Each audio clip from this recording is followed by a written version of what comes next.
all. Welcome again to week 11, day 2. On the Friday of this week, on November 13th, is the feast day of St. John Chrysostom. So we're going to read his life today. Now, St. John Chrysostom, he's one of the most important saints in the Orthodox Church. He is the one who put together the Divine Liturgy that we do every Sunday, and he is considered the ideal standard of an Orthodox Christian priest. He was a man of unshakable integrity, a preacher of clarity and authority, for which reason he is called Chrysostom, Chrysostomos, which means golden-mouthed. And he was a determined and faithful servant of Jesus Christ. He criticized extravagance and corruption in both clergy and lay people when he saw those sins. This made him an enemy of even the empress of the empire, and he insisted that both the clergy and the laity should be faithful to the call of Jesus Christ in the gospel. In particular, he insisted that Christian people must care for the poor. Like the martyrs, he suffered greatly as a result of his faithfulness, but through his suffering, his defeat, his exile, and indeed his death, the truth and the rightness of his preaching and teaching was established for all to see. He remains one of the most important and powerful witnesses to the glory of God in the Orthodox Church. So, November 13th, St. John Chrysostom, the Archbishop of Constantinople.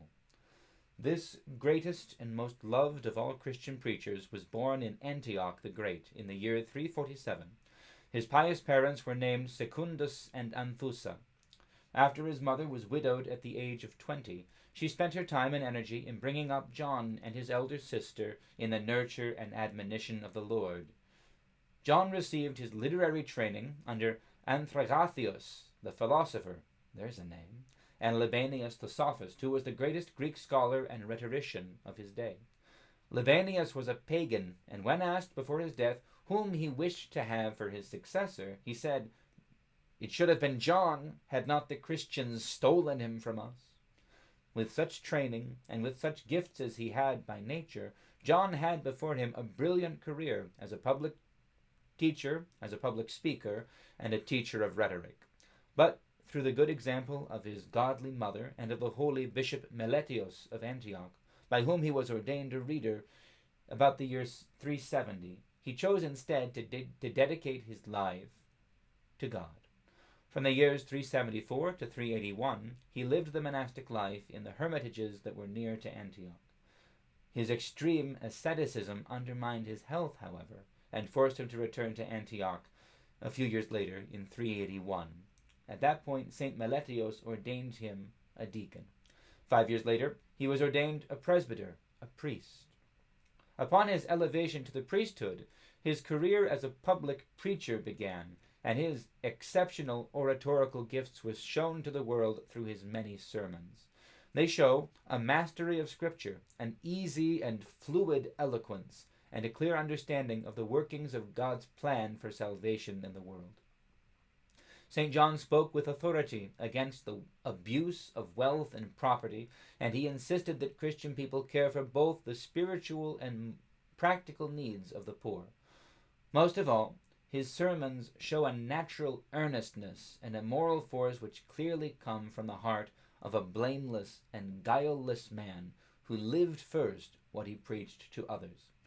Because of his fame, he was chosen to succeed Saint Nectarios as Patriarch of Constantinople.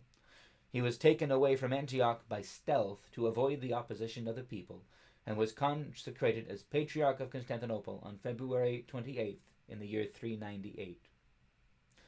From the beginning, he was an unusual bishop.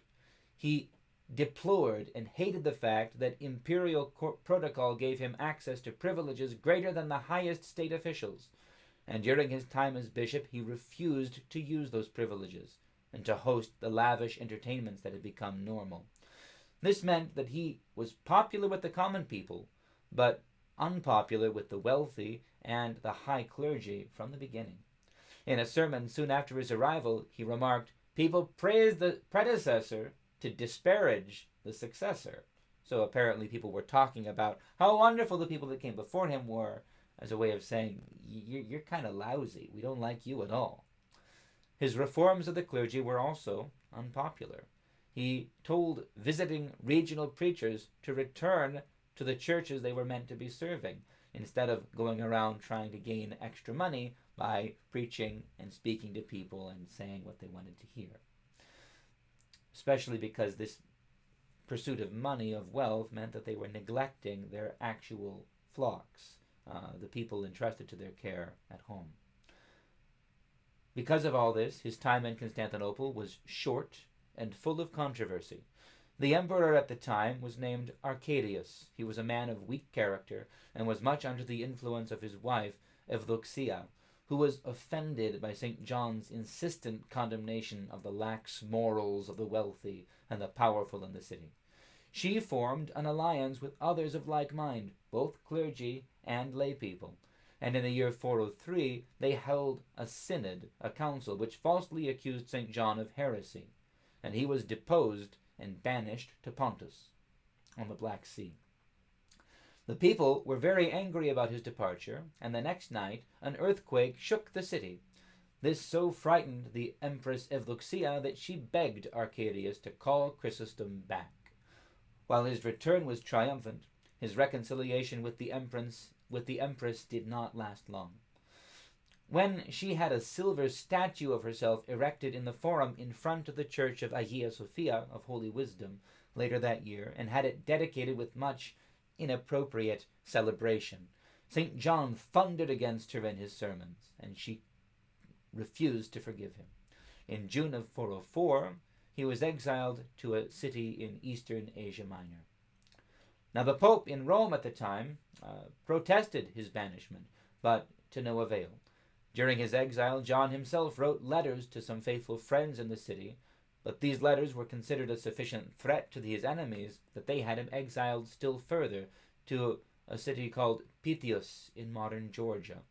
The journey overland was filled with bitter sufferings for the now aged bishop, and both because of the harshness of the elements and the cruelty of one of his guards. He did not reach his final destination, but gave up his soul to the Lord near Comana in Pontus, at the chapel of the martyr Basiliscus, who had appeared to him shortly before and told him in advance the day of his death, which came to pass as predicted on September 14th in the year 407. His last words were, "Glory be to God for all things. Voxa Theor Diapanta." His holy relics were brought back to Constantinople 31 years later by the Emperor Theodosius the Younger and Saint Pulcheria, his sister. They were the children of Arcadius and Evdoxia, and they made fervent supplications that the sins of their parents against him be forgiven. This return of his holy relics is celebrated on January 27th. He is also celebrated as one of the three hierarchs on January 30th, together with St. Basil the Great and St. Gregory the Theologian. Now, normally, a saint's feast day is celebrated on the day of their death. However, since he died on September 14th, which is the feast of the elevation of the Holy Cross, his feast day has been transferred instead to November 13th. Now, there are many things that we could say about St. John Chrysostom, but it is good, especially as this is already a little bit longer, simply that we reflect on this life of faithful service to God.